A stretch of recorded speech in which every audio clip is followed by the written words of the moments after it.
Tracing wheel எதுவும் use பண்ணாமல் எப்படி நம்ம ஒன் சைடு குறிச்சிருக்கிற டாட் மெஷர்மெண்ட்டை இன்னொரு சைடும் ட்ரேஸ் எடுக்கிறதுன்னு பார்க்கலாம். அதுக்காக ஒரு நீடில் எடுத்துக்கோங்க. இந்த மாதிரி அதோட எட்ஜ் வந்து ப்ராடாக இருக்கிற மாதிரி எடுத்துக்கலாம்.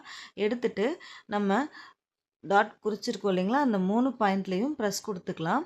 ப்ரெஸ் கொடுத்தோம் அப்படின்னா பேக் சைடு அதோட பாயிண்ட்ஸ் விழுந்துடும். பாருங்கள், இந்த மாதிரி 3 பாயிண்ட்லேயும் நான் ப்ரெஸ் கொடுத்துக்கிறேன். இப்போ அப்படியே திருப்பி பாருங்கள், அந்த பாயிண்ட் 3மே விழுந்திருக்கு இல்லையா, 3 பாயிண்ட்லேயும் டிசியை வச்சு நம்ம மார்க் பண்ணிக்கலாம்.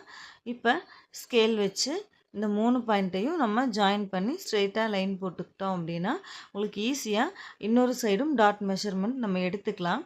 இதே மாதிரி நீங்களும் ப்ளவுஸ் கட்டிங் பற்றின டீட்டெயில்ஸ் தெரிஞ்சுக்கணும் அப்படின்னா 4 part of videos blouse cutting பற்றி ஃபுல் டீட்டெயில்ஸ் நம்மளுடைய ஆன்லைன் டெய்லரிங் கிளாஸில் யூடியூப் சேனலில் நம்ம குரூப்பில் ஜாயின் பண்ணி நீங்களும் நம்மளுடைய கிளாஸஸ் எல்லாம் அட்டன் பண்ணிக்கலாம். ரொம்பவே யூஸ்ஃபுல்லாக இருக்கும். தேங்க்யூ.